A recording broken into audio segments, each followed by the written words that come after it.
Hi friends, it's Danielle with Take Care Mama, and today I am doing my March reading wrap up. Here is my little bullet journal with graph on the number of pages that I read. I read 8 books, which I'm super happy with, surprised by. My goal was 6. I had a few really long books, one especially. So I'm really happy that I got a whole 8 in, and definitely audiobooks came through for me this month. I'm not gonna go in any particular order this month, and I will have timestamps below. So if you're only interested in 1 or 2 of the books I read, you can just go in the description box and click on that. And I'll also have everything linked below. Let's start with Middlegame by Seanan McGuire. This is the second chunkiest book I read this month. I think it's 50 pages. This is urban fantasy. We're following twins called Roger and Dodger that were kind of separated at birth and find each other. Roger is a language guy. He is a genius with words, with language, with metaphors. His twin sister, Dodger, is a math genius. This is fantasy. They're basically trying to save the world. They have to work together to do that. There's a lot of time travel elements. I love time travel books. Okay, I was so excited about this book because it sounded right up my alley. Even though I'm not super into fantasy, I love time travel books. And a lot of people who I have the same reading preferences that they do, a lot of them love this book. It's their all-time favorite, and I was just expecting to love it. I'm rating this a 3. I liked it, especially the last quarter of the book I thought was super exciting. To me, this book read YA. And I don't think it's supposed to be YA. I even looked on Goodreads what other people put it as, and I don't see YA. To me, it was very YA, which is not my favorite genre. And also, I just really didn't connect to either Roger or Dodger. I liked them, but I didn't feel that connection that I like to feel in a book. I don't know. I did not love this. 3 is not a bad rating. I think I'm just a little disappointed because I had really high expectations. The next one I loved. I'll say that right away. This is a 5-star for me. I have 2 5 stars total. This is one of them. Bunny by Mona Awad. This I finished last night. This is a horror book. The genre is horror. And I am realizing more and more that I think that is my favorite genre right now. That's one of the great things about reading as much as I've been reading lately. I'm really honing in on what I like and what I don't like. This is weird horror. It is so weird and bizarre. I don't really even know what this book was about. And it was scary, and I loved it. So we are following this young woman who was in a graduate program for fine arts. She is a writer, and she's in this prestigious school that is very experimental in their process. And she is in a small workshop. It's only her and 4 other women, and the 4 other women are best friends, bizarre. They call each other Bunny. They're always hugging each other, wearing pastel cardigans, pink nail polish. It's just creepy, and it's very cultish-like. And our main character gets swept up into that world. I'm terrified of bunnies now. Literally, I was on a run yesterday, and I saw this huge bunny, and I kind of screamed. I let out a sound. I don't know. This is very weird. I wouldn't say you should read this because it depends on what you like. If you like really weird books, you might like this. I don't know. It was so weird. I loved the writing in this. I loved the dialogue. It was so intelligent. She is coming out with a book this summer, and I think I'm going to pre-order it because I just want to support this author. And she has a couple other books out as well. I'm really excited to read more of her. Okay, the big daddy this month, House of Leaves. This is like 700 pages. I read this book for the Literally Dead book club. I would have never even heard of this book if it weren't for that. This is also horror.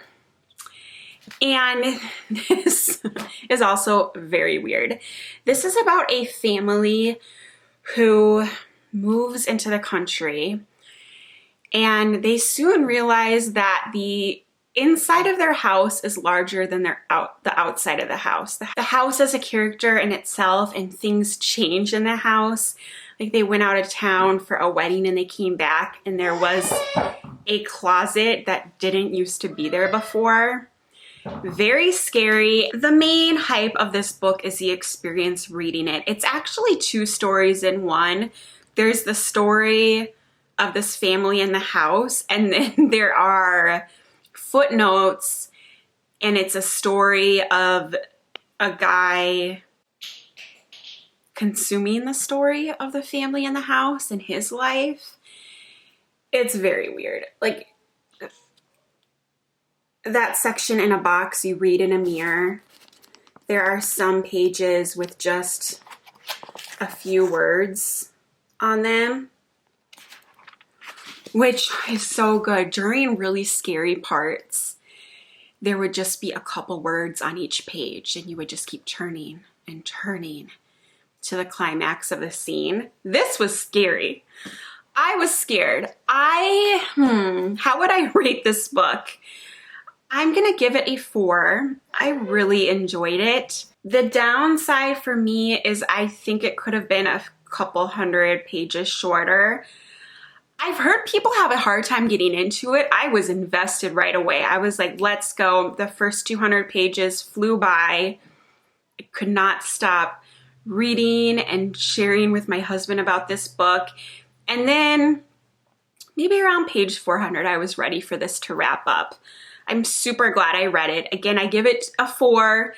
And again, like Bunny, I don't know if I would give this a general recommendation. If you like horror and really bizarre books, then I recommend it. If not, stay clear away from this book because The next book is Quiet. I actually listened to this book and loved it so much. Then I found it at the Goodwill as I was listening to it and decided to purchase it because I would like to revisit it. This is nonfiction. This is my other 5-star, and it's all about introverts and how our society really prefers if you're an extrovert. Even our education system, all the desks together, group work, which is great for a lot of people. And that's amazing. But for some of us, that's not so great because we are introverted. I've known I'm an introvert for a very long time, and I thought I was super confident in it and understood everything. This book really opened my eyes to insecurities I have that I've always felt bad about. And now I know that it's just because I'm an introvert and I don't need to feel sorry for that. That is who I am. There are so many nuggets in this book. One of the things I learned is introverts tend to be really sensitive people, and not just with our feelings, but literally with our senses. And I and my son are definitely introverts. He's been diagnosed with sensory processing disorder. I suspect I have it too. Like loud noises, bright lights really are difficult for me. And it's because I'm just a sensitive person. And that is one of the reasons why I like to be alone and prefer it, because I feel safe and grounded and myself when I am immersed in quiet. I so recommend this. The other quick thing I'm going to say is my son, okay, we're going to nurse while we do this. I've got a crabby toddler.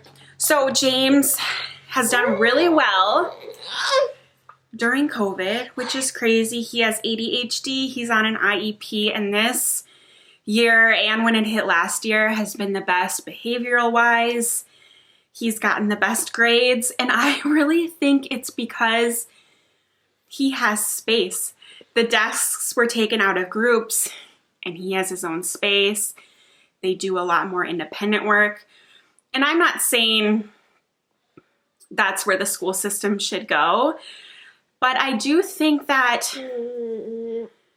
teachers and educators and employers need to recognize that each person works differently. A big trend in employment right now, or at least before COVID, was open concepts, no offices, no cubes, just open space, collaboration. And it sounds so beautiful and majestic, but for some of us, that's not really the best way to produce work. And actually, now that I'm saying this, there are studies that show it's really not the best to have that group collaboration all the time. It can be good to execute ideas, but most ideas come to people when they're quiet and by themselves.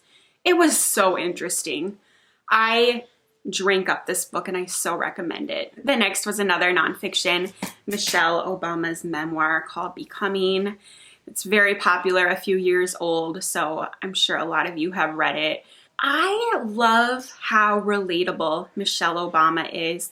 I did not know this, but she used in vitro fertilization to have both her children, which I know so many people struggle to get pregnant, to maintain a pregnancy. It's not something I've personally struggled with, but it still seems so relatable to me because I have so many friends who've struggled, and I did have a chemical pregnancy at one point. The other relatable thing about her is just struggling after she had kids, balancing her kids and her career. She was a lawyer, and just that struggle bus, and that's something that I really struggled with as a new mom. She went part-time after a point, which I did as well, and she said what that really meant is getting the same amount of work done in a shorter amount of time. And I so remember thinking that same thing when I went part-time. Like, it wasn't everything I dreamed it would be. It's just so hard to balance motherhood and career and your aspirations. And another interesting thing is I read this at the same time as Oprah's interview with Prince Harry and Meghan Markle. And that was really interesting to be reading this while watching that interview unfold. And Michelle Obama wasn't complaining, but I just think that a lot of us don't understand what kind of a life it is to be in the White House as a first lady, as a president, as a child of a president. She told this one story, I think it was when gay marriage was legalized and everyone was celebrating outside the Capitol. They actually lit up the Capitol in rainbow colors, and she and one of her daughters decided they wanted to be outside just to kind of observe and be part of that energy.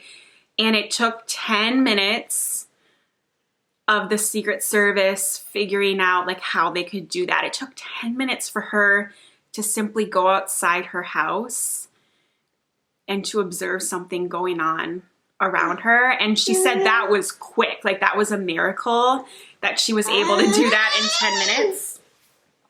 And it was just interesting because I've never really thought about that before. The book opens after they're outside of the White House and she's home alone, and she gets a cup of tea and a snack and sits outside on her front steps, and how amazing it feels to do something simple like that without getting someone's permission.